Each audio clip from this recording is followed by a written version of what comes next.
बिस्मिल्लाहिर्रहमानिर्रहीम।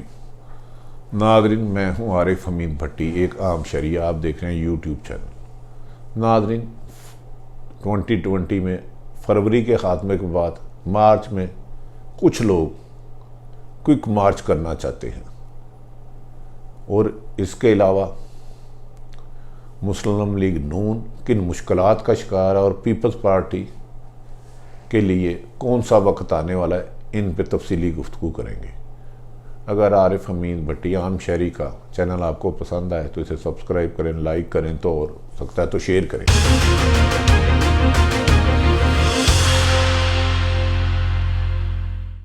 नाज़रीन, आपको याद होगा कुछ अर्सा कबल मौलाना फजलुर रहमान इस्लामाबाद मार्च के नाम पर आए और धरना दे दिया। इन दिनों वज़ीर आज़म खासी मुश्किलात का शिकार रहे। उन्होंने अपनी कमेटी बनाई और उनकी कमेटी से मौलाना फजलुर रहमान ने बात करना भी गवारा ना की। फिर इसमें परवेज़ लाई साहब को शामिल किया गया। परवेज़ लाई के काफ़ी मुलाकातों के बाद मौलाना ने अपने उस मार्च को धरने में पहले तब्दील किया और फिर ख़त्म कर दिया और एक दावा कर दिया, एक बयान दे दिया कि उनको यकीन दहानी कराई गई है 1 से 3 माह में हुकूमत जा सकती है। ये बातें उनकी ना सिर्फ हुकूमती अरकान असम्बली से या जो बनाई गई कमेटी से हुई, परवेज़ लाई से हुई और दीगर अहम शख्सियात से भी हुई, लेकिन उनके मुताबिक उनके साथ उनकी कुछ सियासी जमातों ने उन्हें दगा दे दिया, जिन्होंने पंजाबी कहते हैं धोखा दे दिता, चक्कर दे दिता, गोली पंजाबी कहते हैं दे दी। पीपल्स पार्टी और मौलाना साहब का कहना था नून लीग मेरे कंधे पे बंदूक रख कर, क्योंकि मेरे पास स्ट्रीट पावर है, इन्होंने सौदेबाजी की और ख़ुद अपने आप को एहतसाब के शिकंजे से निकाल लिया, जिसमें कुछ गैर जानिबदार हलके इसे सच भी कहते हैं। उन्हें कहते हैं बज़ाहिर नवाज शरीफ का मुल्क से बाहर जाना नामुमकिन था और शहबाज शरीफ का, लेकिन उन्हें अदालतों में ज़मानत के साथ साथ आपके हुकूमत ने भी रहम दिली का सबूत करते हुए इमरान खान साहब ने भेज दिया। नाज़रीन, फिर बात शुरू हुई और कहा जा रहा है कि इमरान खान साहब को कुछ ऐसी इतलात मिली हैं जिससे वो गहरी सोचों में गुम हो चुके हैं। उनकी इतलात सच साबित होती हैं या गलत साबित होती हैं, ये तो वक्त बताएगा। मौलाना साहब ने कुछ अरसा कबल मुस्लिम लीग नून और पीपल्स पार्टी से रास्ते जुदा करते हुए दीगर 4-5 जमातों से इत्तेहाद बनाया और उन्होंने कहा कि वो मार्च में इस्लामाबाद फिर मार्च करेंगे और इस वक्त ये मार्च तब शुरू होगा जब हुकूमत जाएगी। उनके ये मामलात किससे तय हो रहे हैं, इसमें बहुत सारी इतलात आती जाती रहती हैं।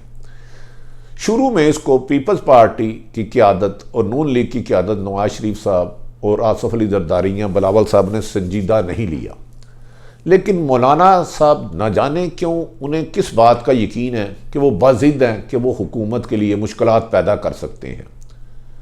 वो तैयारी ही कर रहे थे कि धरने की, अचानक पीपल्स पार्टी और नून लीग में भूचाल सा आ गया, अफरा तफरी फैल गई। उन्होंने कहा कि कहीं मौलाना दोबारा आ गए और पहले भी अकेले उन्होंने मार्च किया, हमने इन्हें दगा दिया, हमें इनसे रास्ते जुदा कर लिए, कमिटमेंट पूरी नहीं की, तो मौलाना तो बाजी ले जाएंगे। इस दौरान मुस्लिम लीग नून तो सिर्फ बयानात और टॉक शो की हद तक रह गई है, इसका तो अपोजिशन में कोई काम रहा ही नहीं, जबकि पीपल्स पार्टी का भी सिर्फ बिलावल भुट्टो के बयान तक आता है। अदरवाइज इसमें अमलन तौर पर पाकिस्तान में अपोजिशन का कोई वजूद नहीं जिससे इमरान खान को खतरा हो। लेकिन मौलाना साहब की अचानक गरमाइश में, जोश में, किसी भी वजह से यकीनी सूरत हाल के बाद 3-4 दिन से पीपल्स पार्टी कहने लग पड़ी है मौलाना हमारे बुजुर्ग हैं, कमरुज़्ज़मा कहरा का बयान है, हम इनके गिले शिकवे दूर करेंगे, इनके पास जाएंगे और हर सूरत में इनको मनाएंगे और आइंदा एहतजाज इकट्ठा करेंगे। गो के पीपल्स पार्टी ने इसको महंगाई के खिलाफ दिया, जबकि 12 साल से उनकी हुकूमत है। उन्होंने ये नहीं बताया कि सिंध की सूरत हाल क्या है। 2 दिन से खुफिया मुलाकातें हो रही थी, अचानक आज नून लीग का इजलास हुआ और उसने अयाज सादक को जिम्मेदारी दी गई कि आप मौलाना फजलुर रहमान को हर हाल में मनाएं और उनका साथ दें। और इस मार्च में उनके साथ शरीक और हर किस्म का ताउन किया जाए।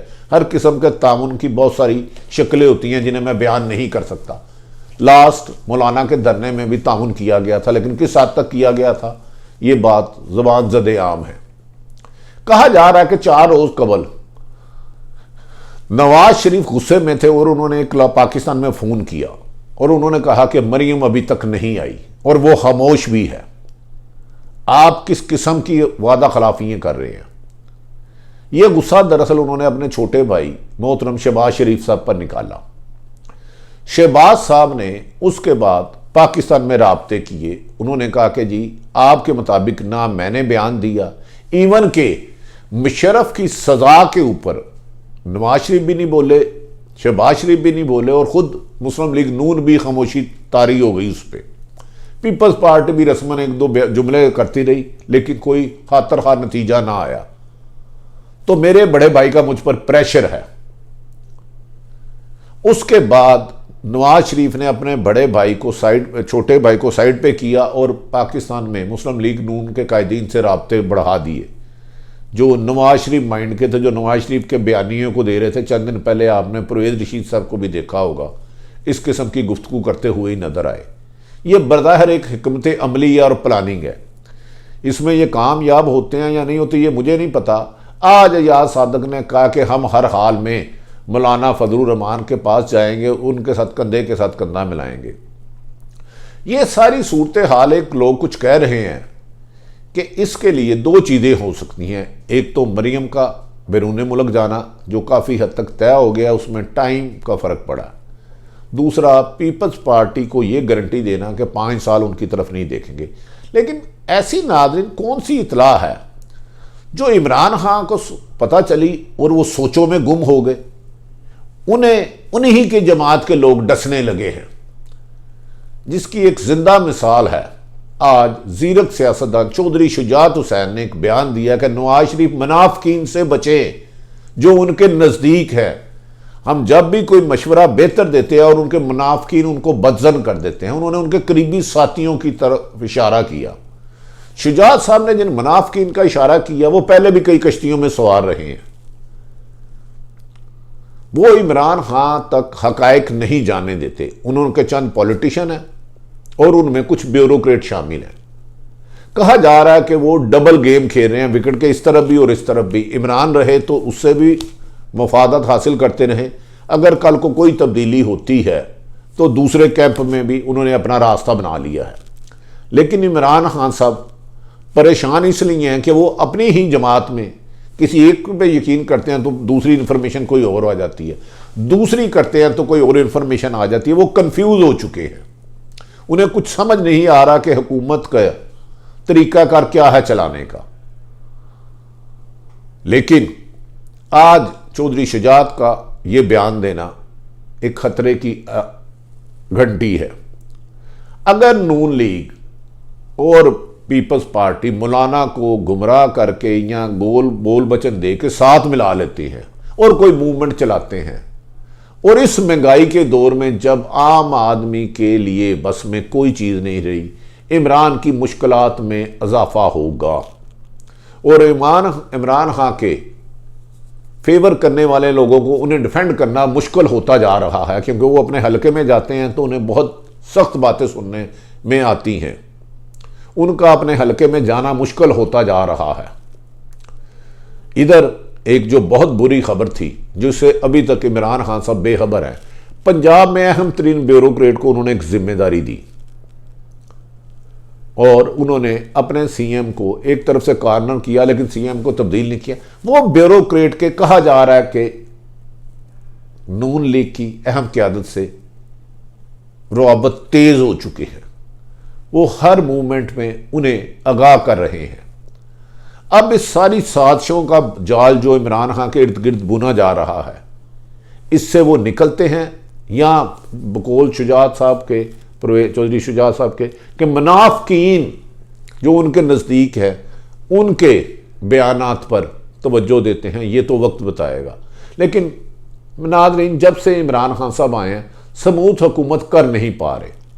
उसकी वजूहत चंद ये बताई जा रही हैं। एक तो उनके पास नंबर गेम पूरा नहीं, दूसरा ये बताया जा रहा है कि वो जो टीम ली थी वो उनके लिए ही ना है, और पीटीआई में इख्तलाफत इस हद तक हैं कि इमरान खान साहब एक से मुशावरत करते हैं तो वो दूसरे को बुरा कहता है, दूसरे से करते हैं तो वो तीसरे को बुरा कहता है। महंगाई की तरफ वो आए, अच्छा किया, एक अच्छा स्टेप दिया। कहा जा रहा है कि यूटिलिटी स्टोर जो बहुत कम है, लेकिन 5 रुपये घी या दाल की कीमत कम हुई है, ये ही काम इनको करने होंगे, उन्होंने आहिस्ता आहिस्ता नीचे लाया होगा। लेकिन इमरान खान मौलाना फजलुर रहमान को अंडर एस्टिमेट नहीं कर सकते। अगर मौलाना फजलुर रहमान फिर पीपल्स पार्टी और नून लीग की गेम में आ जाते हैं तो तवक्को ये है कि दोनों जमातें मौलाना को इस्तेमाल करके फिर अपने सियासी मकासद हासिल करके अपना मुस्तकबिल, अपना नैब से बच के, अपनी करप्शन से बच के, अपने पैसे बचा के मौलाना की कुर्बानी दे सकते हैं। अब देखना है कि ज़ीरक सियासतदान मौलाना फजलुर रहमान इन दोनों की प्लानिंग में आते हैं या अपनी हिकमत अमली बनाते हैं। बहरहाल इन दोनों सूरतों हालों में इमरान खान साहब के लिए अच्छी खबर नहीं है। इमरान खान साहब के लिए अपोजिशन तो ना होने के बराबर है, लेकिन उनकी कारकर्दगी, उनकी बैड गवर्नेंस, नाइंसाफ़ी, लाहौर जैसा शहर क्राइम की अमाजगाह बन चुका है। दिन दहाड़े डकैतियां, कत्ल हो रहे हैं, इवन के पुलिस ऑफिस महफूज नहीं। मौजूदा हुकूमत में सिर्फ वीवीआईपी की सिक्योरिटी को फोकस किया जा रहा है। आम शहरी डाकू चोरों के सपुर्द कर दिए गए हैं। ना ये तर्ज हुकूमत कभी भी किसी भी हुक्मरान के लिए अच्छा नहीं रहा। ये 5 साल पूरे करते हैं या नहीं करते, ये तो वक्त पूरा बताएगा। बल्दियाती इलेक्शन भी नहीं करा रहे क्योंकि इनमें अच्छी रिपोर्ट्स नहीं है। अगर इमरान खान ने वक्त पर बेहतर फैसले ना किए तो वक्त अपना फैसला कर देगा, और जब वक्त अपना फैसला कर देता है तो फिर बहुत देर हो जाती है। फिर इंसान को अपनी गलती, कहते हैं ना पंजाबी में, जो थप्पड़ लड़ाई के बाद याद आया उसे अपने मुंह पे मार देना चाहिए। तो इमरान खान साहब मुनाफिकीन से और खुशामदी ब्यूरोक्रेट से जान छुड़ाते हैं, अवाम की खिदमत करते हैं, या मौलाना फजलुर रहमान को पीपल्स पार्टी और नून लीग इस्तेमाल करके कोई तब्दीली की तरफ हवा चलाते हैं। ये वक्त देगा, लेकिन मैं आपको इतला दे रहा हूँ इमरान खान साहब परेशानी में हैं। जरदारी सब सख्त बीमार होने के बावजूद अपने माली मामला काफ़ी हद तक बेहतर कर रहे हैं। अब नाज़रीन पाकिस्तान में देखते हैं ये मार्च महज माजी के मार्च की तरह गुजर जाता है या तब्दीली के लिए कोई हवा चलाता है। मैं ये नहीं हरगिज़ कह रहा कि हुकूमत तब्दील होने जा रही है, लेकिन हुकूमत मजबूत भी नहीं, अपने पाँव पे भी नहीं खड़ी, बिसाखियों पे खड़ी है। ऐसी बिसाखियों पे खड़ी है जो नज़र भी नहीं आती, जब वो स्लिप हुई तो इनको पता भी नहीं चलेगा। नाज़रीन अगर ये गुफ्तगू आपको पसंद आए आरिफ हमीद भट्टी की, तो आरिफ हमीद भट्टी का यूट्यूब चैनल सब्सक्राइब करें, लाइक करें, शेयर करें। नाज़रीन अपने अहले खाना का, अपने करीबी लोगों का ख्याल रखें, उनकी खुशियों में इजाफे का सबब बने। ज़िंदगी रही तो फिर मुलाकात होगी। पाकिस्तान जिंदाबाद।